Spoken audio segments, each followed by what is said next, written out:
Hello, everybody, and welcome into another episode of Prospect Corner here at the Hockey Writers. I'm your host, Matthew Zator, and as always, joined in by Dayton Reimer and Peter Baracchini. We're close to the draft. As you can see, our graphics changed a bit for this episode. 2025 draft is less than 2 weeks away. We're actually almost a week and a half from the draft, and it actually is a week and a half as we're watching this. Dayton, how's it going? It's good. Yeah. Working on my upcoming draft ranking. So a little bit of a sneak peek there. And there's too many names. I've thrown so many names that I'm trying to sort through, and it's almost overwhelming. A lot of fun. There's so many names, but it's good. For sure. And Peter, how's it going? Doing great. Yeah, Dayton, the joys of doing the rankings. It never ends, and you always tend to second guess yourself even afterwards. I still do that sometimes with my rankings, but yeah, we're getting closer. We're getting closer to the day right now, and it's all hands on deck right now. We've hit 150 profiles here at THW, so big milestone for that. And it's just getting ready for actually on the main event itself for draft days 1 and 2.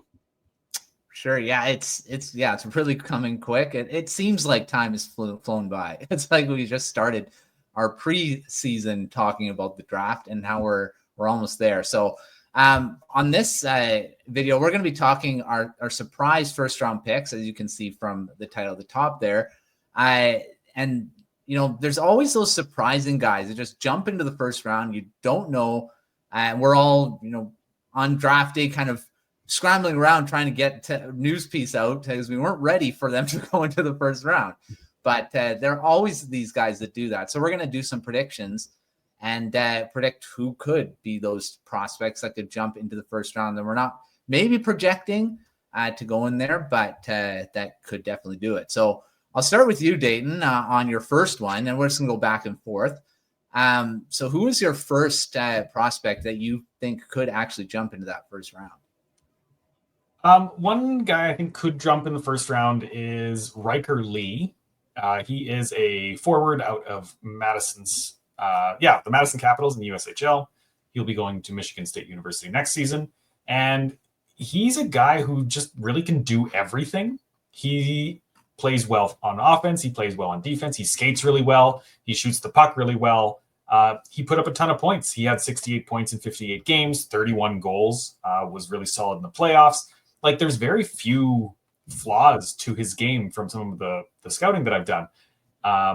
He hasn't been a strong first round pick in a lot of rankings, but every now and then someone will throw him up in like the last 10. And I'm wondering if a team with 2 or 3 draft picks goes and reaches for him because he's such a complete player that you don't want to miss out on. Yeah, I mean, there's always those guys that maybe projected to be in the second round right now, but yeah, definitely he would be one that could jump in there. All right, Peter, what about you for your first pick that could go into the first round? I am going to stay in the USHL, and I'm going to pick Vaclav Nestrasil from the Muskegon Lumberjacks. He's had a fascinating run all year, but even so down the stretch, he has really stood out in a big way. He put up pretty decent numbers for his first full season in the USHL, 42 points in 61 games, but he really popped off in the playoffs on their run to the USHL championship. 13 points in 14 games, just under a point per game. And you know how teams love to see players with that progression and play in big game moments or like really important games such as the playoffs. And Nestrasil played really, really well. And it's just his overall game that really stands out. He plays with a power forward mindset. Not one skill will captivate you or get you out of your seat, but he does a lot of things well. He forechecks hard. He has a good shot. He makes plays and sets up his teammates very well. He does it all in a variety of ways. And, he's very deceptive in the sense that he could draw players in and just open things up and make things easier for everyone around him. And also, teams also are going to love the size factor. He's 6'6".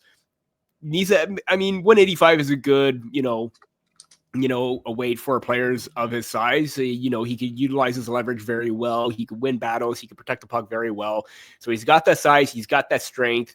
can maybe add a little bit more, but at the same time, with his stature, teams are going to love that he has that NHL size ready frame. He played really well in his first season in North America, and probably transitioning over to, the NCAA sooner rather than later could help him take a big leap forward. And I think teams are going to be really happy with that, or see where he goes as a result of him transitioning very quickly to the NCAA. And it could very work out because he had a strong showing this year. Yeah, Nestrasil we've mentioned a few times in some of the draft previews as well. That could definitely be a guy that could jump into that first round. And yeah, very skilled guy, and seems to have transitioned, like you say, really well to North America already. And we'll see how he does in the NCAA too, which is, a lot of guys going there next season. So we'll see how the increased level of competition as well for these guys too. All right, Dayton, who's your next pick that could be a first round pick? I do love the selection of Nestrasil. He is a first rounder, definitely for me. Yeah. And you definitely look at his size as something that will intrigue a lot of teams. So sticking with the size, I'm going to go with William Horkoff. He is 6'4" and plays a very solid two-way game. And I would say that he really kind of jumped on the scene after going to the University of Michigan, arguably a little earlier than a lot of people expected. He was playing with the U.S. national team this season. It's where he started. He looked, pretty good. Nothing crazy, but that team was kind of, not a lot of top prospects were expected to come from that program this year. He jumps over to the NCAA. He puts up 10 points in 18 games, which is very impressive for a freshman, especially just jumping in from a junior program, essentially. And then he makes the under-18 team for the Americans, and there he is a solid, two-way presence. He's doing a lot of really, really good things, and showing off a little bit of his offensive side, a little bit of his defensive side. There's some really interesting potential with William Horkoff. And because of that size and skill combination, I bet he sneaks into the first round after he's, again, kind of like Nestrasil and like Reimer Lee, right on the edge. Some people are starting to throw him in there. To me, that's a player that you take a swing on if you have a late pick and you're wanting to make some noise. Yeah, he was another guy we mentioned in the scouting combine recap reaction as well. So definitely a guy that's gotten onto a lot of teams' radars that maybe be a late first round pick, or who knows, maybe even higher. He could be a surprise coming in, not just as a first round pick, but maybe in the 20 to 25 range. Who knows? You never know with these guys. All right, Peter, who's your next one? My next one is, we're talking about players in the NCAA with Horkoff. I am going just across or near him with Michigan State University, and that's Shane Van Sage. There's a lot of talk about, surprise first round picks. We talked about Nestrasil, Horkoff. This is a player that's been generating a lot of buzz because of that size factor, but also the fact that as how well he controls the pace of play and his puck skills. Throughout the year, he started off with a little bit of a hot streak production wise, kind of cooled off. His production isn't going to jump off the page. He only had 16 points in 37 games this season, but it's the way that he's able to manipulate situations and opponents and get them out of position because of his hands, or because of his puck handling, because of his hands in tight spaces. He really excels at that. And again, kind of like Nestrasil, opens things up, makes things easier for his teammates. He plays a great supporting role, and maybe there's a little underlying untapped offensive potential where maybe he could elevate that a little bit. But it seems like right now, a lot of outlets or like consolidated rankings outside, even online, seem to have him either as like an early second, but more so as a late first in that 25 to possibly 32 range, where I think it would be a great pickup. He may have middle six, bottom six. His ceiling could be middle six. Floor could be bottom six as well because of that size factor, because of the speed could hinder himself, but he excels at that. Whatever he lacks up or lacks in speed, he makes up for his smarts and hands. And I think teams want to see that and how well he can utilize that to his advantage. And Van Sage does that very well. Yeah, and there's another guy I think you mentioned before in your rankings as well. Mhm. So a lot of these guys, these names have come up already in our coverage. So We're standing by it. Could be a first round pick. And so we'll see if he ends up being that. All right, Dayton, who's up next for you? Okay, so I think all the guys I've mentioned so far have been semi-projected to be first-round picks. Like there's a chance, but generally they're put into this early second round. This next guy has, as far as I know, never been projected to be in the first round, but I could foresee him coming, and that is Mason West. He is a 6'6" teenager playing with the Adena High School in Minnesota. Put up some pretty good numbers, but with that size, that 6'6", 218 pounds already, the kid's 17. Someone is going to take a swing on him. I could almost put money on it. He looked really good too. Like this isn't just he's big, we should get him type of player. He does have skill. He looked really good in his 10 games in the USHL. A goal, 9 points, looked pretty, comfortable up there. There's still a lot of growth that he's going to have to, go through to get to a top competitive level. But he's looking pretty good so far. And with all of that already in kind of his toolkit, he's a pretty decent skater too, especially for someone his size. I would expect him to follow in the path of Dean Letourneau from last year, who was barely projected to be a first rounder, and then the Bruins took him 25th overall. Yeah, I can really see that too. I mean, it's another guy we talked about the scouting combine, and yeah, he's an intriguing guy for sure to watch and where he goes in the draft. I'd say for sure a second round pick at this point, but definitely a guy that could jump into that first round as well for a team that likes that size. And we all know a lot of teams do like that. So we'll see where he goes. All right, Peter, who do you have as your next guy? Similar to Dayton too, this is kind of like my dark horse kind of pick where maybe he really isn't going to be there, but it would have surprised me if he does get into that top 32. And that's Henry Brasevich from the London Knights.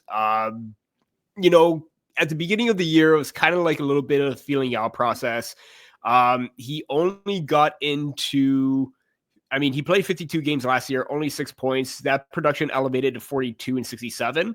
So took on a little bit more of an important role for the Knights this year. And we know how deep they were and how they have a lot of veteran presence, both up front and on the back end. 5 points in 17 playoff games. Really wanted to see a little bit more, but there were, signs of a steady progression in his overall play and growth as a player, and kind of like an offensive-minded offensive two-way defenseman, where he did show a little bit more progression with his defensive game. I think that's what you want to see with a guy that where, he likes to jump into the play. He likes to provide great support for his teammates, where he has that mobility and transitional play, but you want to see a little bit more play within his own end, as there was a little bit of risk involved early on, but I think he kind of leveled himself out and started to be more rounded with his overall game. So, that was a little, one little thing that I noticed where there were stretches where, he looked really great, other stretches where maybe not so much, but that's what you want to see in a defender. He's still showing that willingness to be well-rounded and to play more of a complete style than what he already has, because we already know that,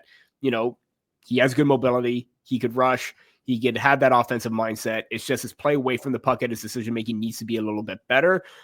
But we know also that there aren't that many high-end puck-moving offensive defensemen in this draft. So maybe a team takes a swing on him as a late first rounder, very late, like maybe 30, 31, 32. But I could still see him as an early second rounder, and his name will be called early on. Not only that, next season, the whole London Knights organization are going through a little bit of a transitional period where a lot of their players and overagers are moving on to the next stage in their career. This opens up a lot of possibilities for Brasevich to take on a more important role. So that'll be a great development step for him, whoever decides to draft him this year. Yeah, he already has his brother in the not in the NHL yet. I mean, he's played some games, but in the AHL, and we all know what he did in the OHL a couple seasons ago. So he's maybe a bit more high, like definitely a bit more high end, because he could definitely be a first round pick. His brother was a third round pick, I believe, by the Canucks. So now part of the Calgary Flames. But yeah, he definitely could sneak into the first round as well. All right. Well, there's our surprise first round picks.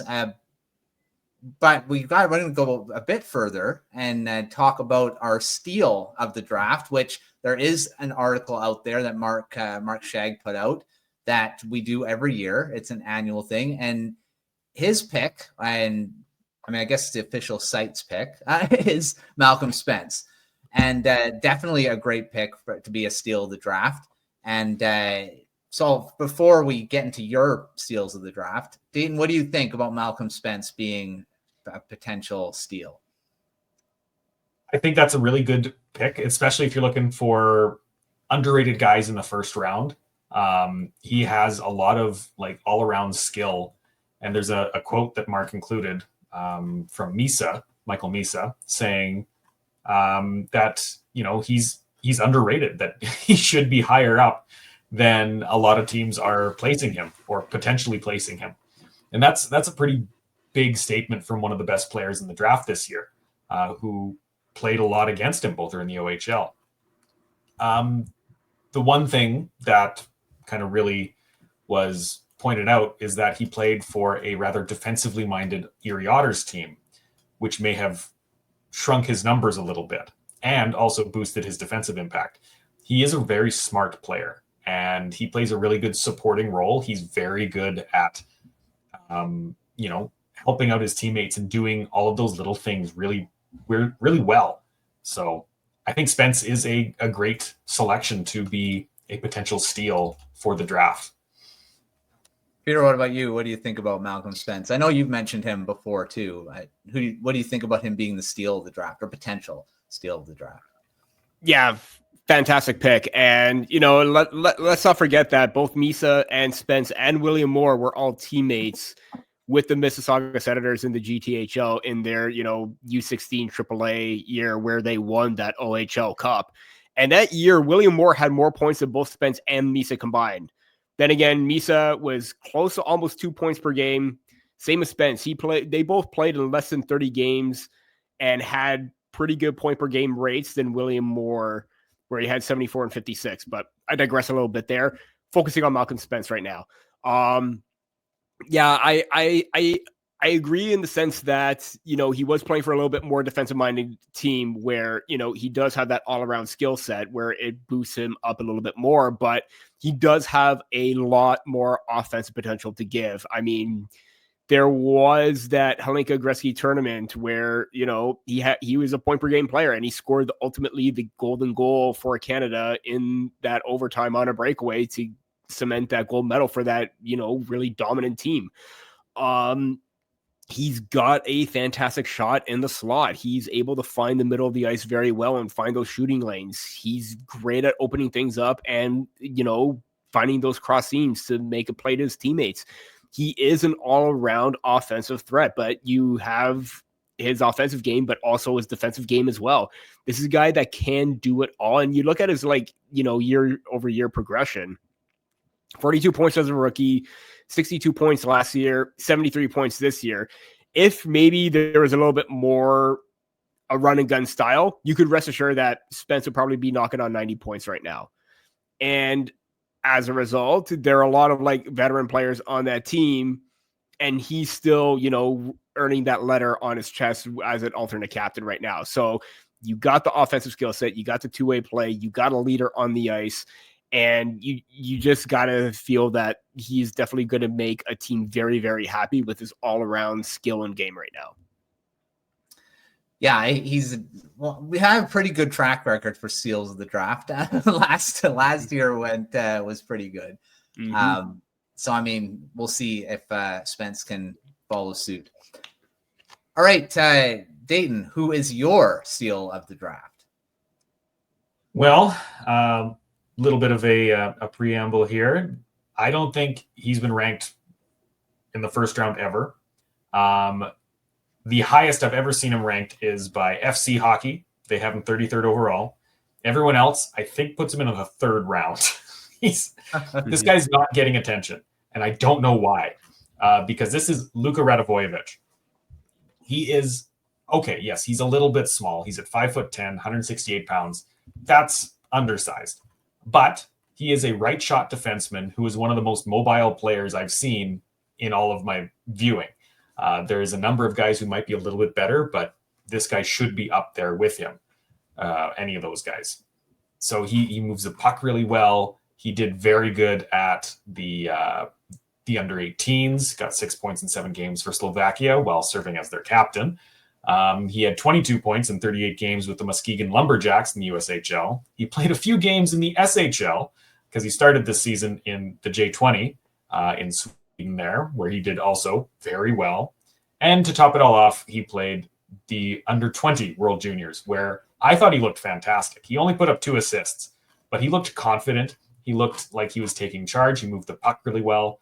He was in a lot of really good places. This is a smart defenseman. And when you have such high intelligence like that and great skating, you're going to get a player who will put in the effort to make sure that they are improving, right? They can see what they need to do. And this guy's not lazy. He's done a lot of work to get where he is. And he keeps playing in really tough leagues. Like, he's playing way above his age group. And I think he's going to fall. I know he's going to fall further than he should because of his size. People are going to look at that and think, is this an NHL defenseman? Well, right now, no, he's not, but he's going to grow into one, and he's going to be such a great defenseman when he gets there. And I think someone picking in the third round is going to have a fantastic prospect. Yeah, he hasn't really been talked about a lot, and that's, we all know some of these third round picks, they do hit, and we'll see if he does end up being a third round. But yeah, definitely a guy that could potentially be a steal down the road. All right, Peter, who's your pick for a steal of the draft? At the beginning of the year, he had a really hot start with the Oshawa Generals, and I said, you know what? It wouldn't surprise me if further down the line, you should probably keep an eye on this guy, and could make a team very, very happy. He was ranked lower at the start, but now he's sort of, creeping up in a lot of circles right now, even on Central Scouting, and that's Owen Griffin from the Oshawa Generals. And like I said, he had a really hot start, but then, all of their players started to come back from camp, especially Callum Ritchie. They added Colby Barlow. There was a lot of depth. He kind of got pushed down the lineup a little bit more. He had opportunities at the start. He took it. He excelled. And then it kind of fell back into place where maybe he wasn't getting that much of an opportunity. The minutes weren't there, but he was still very consistent with his overall play. Then you go to the OHL, showcase where the Connor McDavid top prospects game, where he really started to find his footing. He was getting those opportunities. He looked very, very well, or played very, very well at that little showcase right there. And from there on, he started to progress a little bit better in that second half as well. And he really popped off in the playoffs. So he had 51 points in 62 games all of the regular season. He had 29 and 21 in the playoffs. And he was keeping up with those big boys that they brought in. He had more points than Callum Ritchie. He was behind Becca Seneca and Colby Barlow as the main leaders for the Oshawa Generals for them during that playoff run. Ultimately, they lost to the London Knights again, but Griffin was a very big surprise. He's not the biggest guy, but he has that work ethic. He's very smart. Again, his skill may not wow you, but he's very calculated and he makes the right decisions every single time. And because of that progression and because of that elevated play in a big moment or big game series in the postseason, it kind of feels like that Easton Cowan route where Toronto took him, early in 2023. I'm not sure if Griffin is going to get the first round territory just yet, but I think he's going to be selected higher than maybe where Central Scouting has him ranked right now. I believe they have him 70th, projected as possibly a mid to late third round. And I think that would be a fantastic position for him because a lot of teams could use that kind of skill set. They could use that kind of player. He's very smart. He's got the IQ. I feel like this is going to be a steal of a draft, especially in that third round where he elevated his play and the team's going to be really happy to get him. And another center. I mean, there's so many centers at the top of the draft, of course, but there's also some really intriguing guys later on, and Griffin definitely would fall into that category. So teams that miss out on the guys in the top end of the first round may get a steal down in the second and third, potentially. And we'll see if he goes there. All right. Well, that's our surprise first rounder, steal the draft. And we'll see where all these guys go on draft day. It's always exciting to see where some of the lesser known names get selected. So thanks, Dayton. Thanks, Peter, for talking about them and giving something to look at for the draft coming up, which is coming up really quick. So make sure to check out all the stuff at thehockeyriders.com. We got great pieces of the Steal of the Draft by Mark. So take a look at that. Also, all of our prospect profiles, we're at 150 now, which is a great milestone.